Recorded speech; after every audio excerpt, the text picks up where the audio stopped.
पाकिस्तान के खिलाफ Asia cup महामुकाबले में आया ईशान किशन और हार्दिक पांड्या का तूफान, पाकिस्तान के गेंदबाजों के उड़ाए परकच्चे। नमस्कार दोस्तों, स्वागत है आपका एक बार फिर हमारे चैनल में। भारत और पाकिस्तान के बीच खेले गए एशिया कप के मुकाबले में टीम इंडिया की पारी शुरुआत में लड़खड़ा गई, लेकिन इसके बाद ईशान किशन और हार्दिक पांड्या की तूफानी बल्लेबाजी ने इतिहास रच दिया। तो दोस्तों हम आपको इस मुकाबले का पूरा हाईलाइट इस वीडियो में बताएंगे, लेकिन दोस्तों उससे पहले आप भी ईशान किशन और हार्दिक पांड्या की बेहतरीन बल्लेबाजी देखकर खुश है तो इस वीडियो को लाइक जरूर करें और साथ ही साथ अभी तक चैनल को सब्सक्राइब नहीं किया तो चैनल को सब्सक्राइब करके बेल आइकन जरूर दबा लें। तो चलिए दोस्तों जानते हैं इस मुकाबले का पूरा हाईलाइट शुरुआत से ही।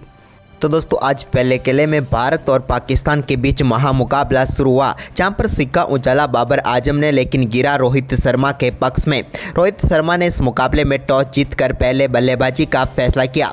भारतीय टीम की प्लेइंग 11 में कई शानदार खिलाड़ियों को मौका मिला, जहां ईशान किशन को भी टीम इंडिया में जगह मिली, तो वहीं पर पाकिस्तान की टीम बगैर किसी बदलाव के मैदान पर उतरी। दोनों टीमें अपने नेशनल एंथम के बाद इस मुकाबले की शुरुआत के लिए मैदान पर पूरी तरह से तैयार हुई, जहां पर भारतीय टीम की तरफ से पारी की शुरुआत करने उतरे रोहित शर्मा, तो उनके साथ थे शुभमन गिल। पहले ओवर में टीम इंडिया की शुरुआत काफी शानदार रही, जब पहले ओवर की दूसरी ही गेंद पर रोहित ने शाहीन अफरीदी की गेंद पर बेहतरीन चौका लगाया और गेंद को बाउंड्री लाइन के पार भेज दिया। हालांकि यहां पर वो कैच आउट भी हो सकते थे, लेकिन कैच ड्रॉप हो गया। इसके बाद रोहित ने एक और कमाल का शॉट खेलते हुए तीसरे ओवर की दूसरी गेंद पर बैकवर्ड स्क्वायर लेग की तरफ गेंद को काफी शानदार तरीके से 4 रनों के लिए भेज दिया। लेकिन दोस्तों इसके बाद एक बार फिर मैच में बारिश शुरू हो गई। बारिश के समय तक भारतीय टीम ने 4.2 ओवर में 15 रन बना लिए बगैर किसी विकेट के नुकसान पर। लेकिन इसके बाद एक बार फिर जब मुकाबला शुरू हुआ तो रोहित और गिल फिर से शुरुआत करने उतरे, लेकिन इस बार टीम इंडिया की शुरुआत अच्छी नहीं हुई और 5वें ओवर की आखिरी गेंद पर रोहित शर्मा के रूप में टीम इंडिया ने अपना पहला विकेट गंवाया। रोहित शर्मा इस मुकाबले में 22 गेंदों का सामना करने के बाद 11 रन बनाकर पेविलियन लौटे। उनके आउट होने के बाद विराट कोहली क्रीज पर उतरे, तो उन्होंने आते ही नसीम शाह के 6ठे ओवर की 5वीं गेंद पर एक बेहतरीन कवर की तरफ शानदार चौका लगाया और इस कवर ड्राइव के जरिए उन्होंने अपना सिग्नेचर शॉट खेला। लेकिन इसके बाद दोस्तों यहां पर 7वें ओवर की तीसरी गेंद पर शाहीन अफरीदी ने विराट कोहली को भी चलता किया। विराट कोहली के बल्ले का अंदरूनी किनारा लेकर गेंद स्टंप पर जा लगी और भारतीय टीम को दूसरा झटका लगा और ये करारा झटका था। विराट कोहली इस मुकाबले में 7 गेंदों पर सिर्फ 4 रन बनाकर चलते बने। इसके बाद दोस्तों यहां पर श्रेयस अय्यर आए, तो उन्होंने कमाल की बल्लेबाजी करते हुए 8वें ओवर की चौथी गेंद पर एक और शानदार कवर ड्राइव के जरिए बेहतरीन चौका लगाया।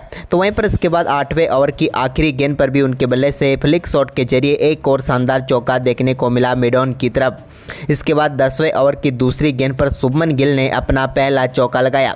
काफ़ी देर से संघर्ष कर रहे थे शुभमन गिल, लेकिन यहां पर वो चौका लगाने में कामयाब हुए हारिस रॉफ की गेंद पर फाइन लेग की तरफ। लेकिन इसके बाद दोस्तों यहां पर 10वें ओवर की 5वीं गेंद पर टीम इंडिया को तीसरा झटका श्रेयस अय्यर के रूप में लगा। श्रेयस अय्यर शॉर्ट गेंद पर बेहतरीन शॉट खेल चुके थे, लेकिन फक्कर जमान बीच में आ गए और उन्होंने बेहतरीन कैच पकड़ा और वह 9 गेंदों पर 14 रन बनाकर पेविलियन लौटे। वहीं पर इसके बाद दोस्तों शुभमन गिल और उनके साथ अब ईशान किशन को टीम के स्कोर को आगे बढ़ाना शुरू करना था, लेकिन एक बार फिर यहां पर बारिश शुरू हो गई। लेकिन बारिश के बाद एक बार फिर मुकाबला शुरू हुआ, तो 12वें ओवर की चौथी गेंद पर ईशान किशन के बल्ले से बेहतरीन छक्का डीप बैकवर्ड पॉइंट की तरफ देखने को मिला, जहां पर कमाल का शॉट खेलते हुए उन्होंने गेंद को 6 रनों के लिए बाउंड्री लाइन के पार भेजा और इस मुकाबले का पहला छक्का लगाया। इसके बाद 13वें ओवर की 5वीं गेंद पर भी उनके बल्ले से एक और शानदार ड्राइव के जरिए चौका देखने को मिला और यह भी कमाल का शॉट था, जहां पर ईशान किशन ने शानदार चौका लगाया। इसके बाद दोस्तों यहां पर काफ़ी देर से संघर्ष कर रहे शुभमन गिल 15वें ओवर की पहली गेंद पर बोल्ड होकर पेविलियन लौटे। इनके भी बल्ले का अंदरूनी किनारा लगा और गेंद स्टंप पर जा लगी और हारिस रॉफ ने भारतीय टीम को चौथा झटका दिया और शुभमन गिल इस मुकाबले में 32 गेंदों का सामना करने के बाद 10 रन बनाकर पेविलियन लौटे।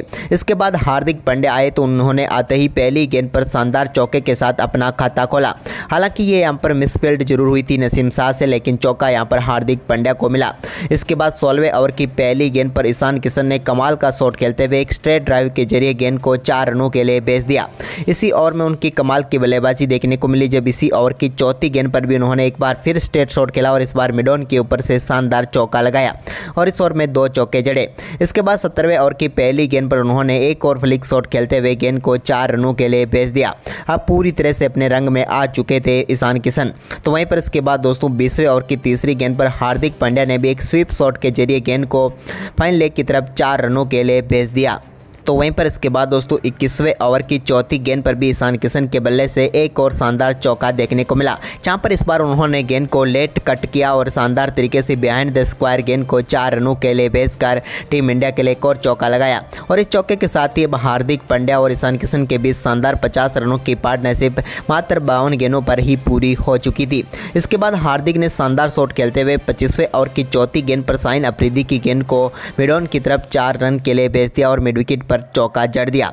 इसके बाद 26वें ओवर की दूसरी गेंद पर एक और चौका ईशान किशन के बल्ले से देखने को मिला। यहां पर उन्होंने एक्स्ट्रा कवर की तरफ 4 रनों के लिए भेजा नवाज की गेंद को। इसके बाद दोस्तों शानदार बल्लेबाजी करते हुए अपना बेहतरीन अर्धशतक भी पूरा कर लिया ईशान किशन ने। ईशान किशन 54 गेंदों का सामना करते हुए अपना बेहतरीन अर्धशतक पूरा कर चुके थे। अब दोनों बल्लेबाजों की पार्टनरशिप भी तेजी से आगे बढ़ रही थी। वहीं पर अर्धशतक के बाद 29वें ओवर की 5वीं गेंद पर ईशान किशन के बल्ले से एक और बेहतरीन चौका देखने को मिला।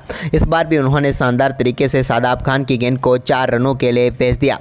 लेकिन इसके बाद यहाँ पर 33वें ओवर की तीसरी गेंद पर उन्होंने कमाल का शॉट खेलते हुए गेंद को 6 रनों के लिए भेज दिया स्ट्रेट बाउंड्री लाइन के पार और 84 मीटर लंबा एक बेहतरीन छक्का जड़ा। लेकिन इस छक्के के बाद 34वें ओवर की पहली गेंद पर आगा सलमान की गेंद पर भी उन्होंने शानदार चौका लगाया और शॉर्ट फाइन की तरफ गेंद को 4 रनों के लिए भेज दिया। अब दोनों बल्लेबाजों के बीच शानदार शतकीय साझेदारी भी पूरी हो चुकी थी। तो वहीं पर इसके बाद 34वें ओवर की आखिरी गेंद पर हार्दिक पांड्या ने भी अपना बेहतरीन अर्धशतक पूरा कर लिया। हार्दिक की भी कमाल की बल्लेबाजी रही और उन्होंने टीम के स्कोर को काफ़ी शानदार तरीके से आगे बढ़ाया। इसके बाद दोस्तों 37वें ओवर की पहली गेंद पर एक और शानदार चौका ईशान किशन के बल्ले से डीप मिड विकेट की तरफ देखने को मिला, जहां पर उन्होंने बैकफुट से गेंद को 4 रनों के लिए भेज दिया। तो इसके बाद 37वें ओवर की तीसरी गेंद पर हार्दिक पांड्या ने भी स्लॉग स्वीप के जरिए गेंद को 6 रनों के लिए भेज दिया डीप मिड विकेट की तरफ। यह भी एक कमाल का छक्का था। तो वहीं पर इसके बाद 38वें ओवर की तीसरी गेंद पर हारिस रॉफ ने इस 138 रनों की विशाल साझेदारी को समाप्त किया और पेविलियन भेजा ईशान किशन को, जो कि कमाल की बल्लेबाजी कर रहे थे, लेकिन एक शॉर्ट बॉल पर बड़ा शॉट खेलना चाहते थे, लेकिन वो अपना विकेट गंवा बैठे और हारिस रॉफ ने एक और सफलता दिलाई। यहां पर 81 गेंदों पर 82 रन बनाकर ईशान किशन पेविलियन लौटे। इसके बाद 40वें ओवर में कमाल की बल्लेबाजी देखने को मिली हार्दिक पांड्या के बल्ले से, जब उन्होंने 40वें ओवर की पहली, दूसरी, लगातार 2 गेंदों पर बेहतरीन चौके जड़े। तो वहीं पर इसी ओवर की चौथी गेंद पर भी उन्होंने मिड विकेट की तरफ एक और शानदार चौका लगाया और इस ओवर में 3 बेहतरीन चौके लगाकर टीम के स्कोर को काफ़ी शानदार तरीके से आगे बढ़ाया। लेकिन इसके बाद दोस्तों 44वें ओवर की पहली गेंद पर शाहीन अफरीदी ने हार्दिक पांड्या को आउट करके पाकिस्तान की इस मुकाबले में वापसी करवा दी। 90 गेंदों पर 87 रनों की पारी खेलकर हार्दिक पांड्या पेविलियन लौटे। हार्दिक पांड्या आउट हुए तो इसी ओवर की आखिरी गेंद पर शाहीन अफरीदी ने रविंद्र जडेजा को भी पेविलियन भेज दिया और टीम इंडिया को एक ही ओवर में बैक टू बैक विकेट देकर एक बार फिर से बैकफुट पर धकेल दिया। शाहीन अफरीदी ने रविंद्र जडेजा को रिजवान के हाथों पेविलियन भेजाया और 22 गेंदों पर 14 रन बनाए रविंद्र जडेजा ने।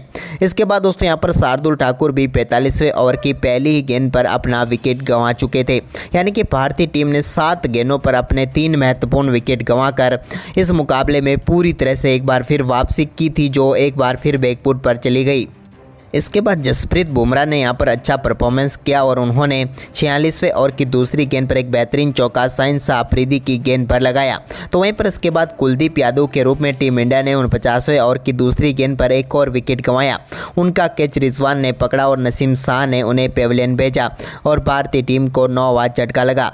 वहीं पर इसके बाद दोस्तों यहाँ पर 49वें ओवर की चौथी गेंद पर एक शानदार चौका मिड ऑफ की तरफ स्ट्रेट शॉट खेलते हुए लगाया जसप्रीत बुमराह ने। लेकिन इसी ओवर की 5वीं गेंद पर वो एक और बड़ा शॉट खेलना चाहते थे, लेकिन आगा सलमान को अपना कैच थमा बैठे और नसीम शाह ने उनका विकेट लिया और पूरी टीम इंडिया इस मुकाबले में 266 रनों पर ऑल आउट हो गई। लेकिन दोस्तों भारतीय टीम ने 267 रनों का लक्ष्य रखा पाकिस्तान की टीम के सामने।